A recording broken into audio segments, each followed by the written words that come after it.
Dr. Evelyn Zhang had spent 3 decades deciphering alien languages, but nothing had prepared her for the crystalline data cores they'd discovered in the ruins of Kepler 438b.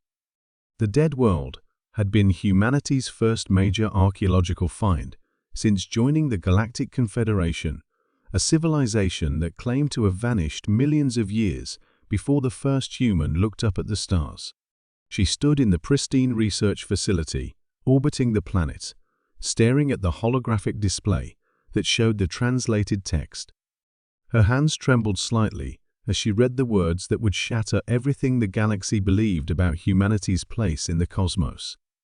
Dr. Zhang called her research partner, Professor Marcus Chen, his voice tight with barely controlled excitement. The quantum dating analysis just came back. The linguistic patterns match. Evelyn nodded, not trusting her voice. The text wasn't just written in an ancient language, it was written in proto-human, a version of human speech that predated recorded history by 60 million years. "Have you contacted the Confederation Council?" Marcus asked, though they both knew the implications of what they'd discovered.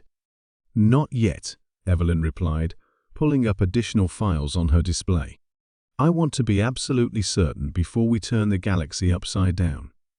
For the past 2 centuries, humanity had been treated as the galaxy's newest members, primitive newcomers, who had barely mastered faster-than-light travel when they encountered the vast interstellar civilization that had existed for millennia. The major species, the ethereal luminari, the calculating Vorthon, the militant Orcs, had welcomed Earth with the patronizing tolerance typically reserved for promising children. Humans were given junior roles in galactic governance, restricted access to advanced technologies, and constant reminders of their brief evolutionary history. The galaxy's elder races spoke fondly of their ancient achievements, while humanity struggled to prove they deserved a seat at the cosmic table. Now, staring at ruins that predated every known civilization by geological ages, Evelyn realized they had it backwards. "Computer, display the stellar cartography data from the Kepler ruins," she commanded. The hologram shifted, showing a 3-dimensional map of the galaxy, as it had existed 65 million years ago. Bright nodes indicated colonies, trade routes, and what appeared to be a vast interstellar empire spanning thousands of star systems. "The distribution patterns," Marcus breathed, studying the display. "They're centered on Sol. Earth was the capital." Evelyn pulled up comparative genetic data they'd extracted from organic traces in the ruins. The DNA sequences were unmistakably human, but with subtle variations that suggested either genetic engineering or natural evolution over vast timescales. Dr. Zhang, incoming priority transmission from the Confederation Council, announced the facility's AI. "High Chancellor Veltar is requesting an immediate status report on your archaeological findings." Evelyn exchanged glances with Marcus. The Luminary Chancellor had been particularly vocal about limiting human expansion into historically significant sectors of the galaxy. Sectors that, according to their new data, had been human territory when his species was still learning to use tools. "Tell the Chancellor we'll have a preliminary report ready within the hour," Evelyn replied. "And Marcus, start preparing the full data package. I have a feeling this conversation is going to require substantial evidence." 30 minutes later, Evelyn stood before the holographic representations of the Confederation Council. The 9 elder species had governed galactic affairs for over 10,000 years, viewing themselves as the inheritors of cosmic civilization. High Chancellor Veltar's luminescent form pulsed with barely contained impatience.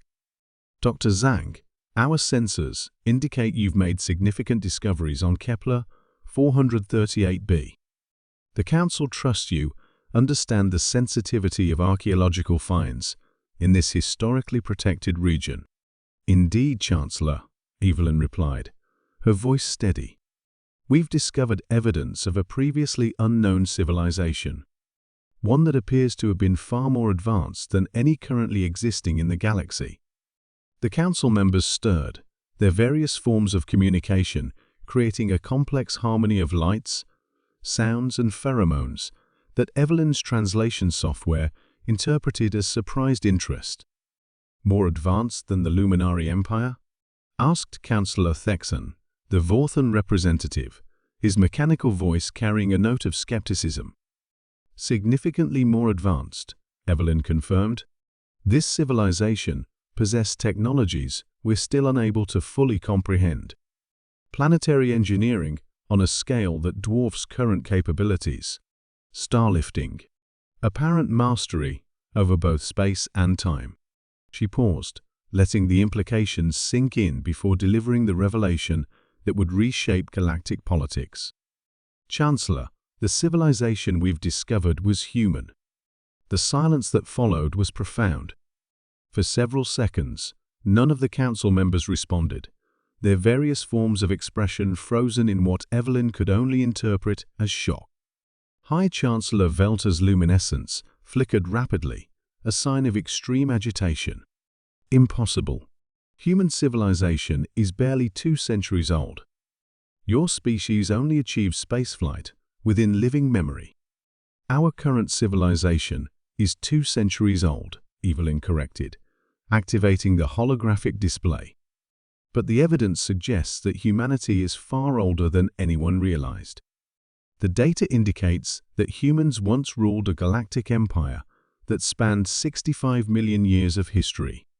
The genetic analysis, stellar cartography, and linguistic evidence painted an undeniable picture.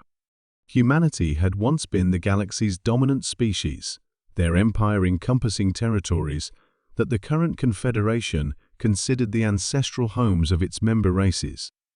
The question," Evelyn continued, "is what happened to cause humanity to lose its cosmic heritage and regress to a single world?" Councillor Zeekmon, representing the warrior Korax, spoke for the first time. "And what does this mean for current territorial agreements and resource allocations?" It was a pragmatic question that cut to the heart of galactic politics. If humanity had legitimate historical claims to vast territories currently controlled by other species, the entire balance of power would need to be reconsidered. Evelyn smiled, an expression that probably looked predatory to species unaccustomed to human facial expressions. "I believe that's a matter for diplomatic negotiation, Councillor. Though I should mention that our preliminary scans have identified similar ruins on 47 worlds currently under Confederation control." As the Council dissolved into heated discussion, Evelyn reflected on how quickly the galaxy's perspective on humanity would change.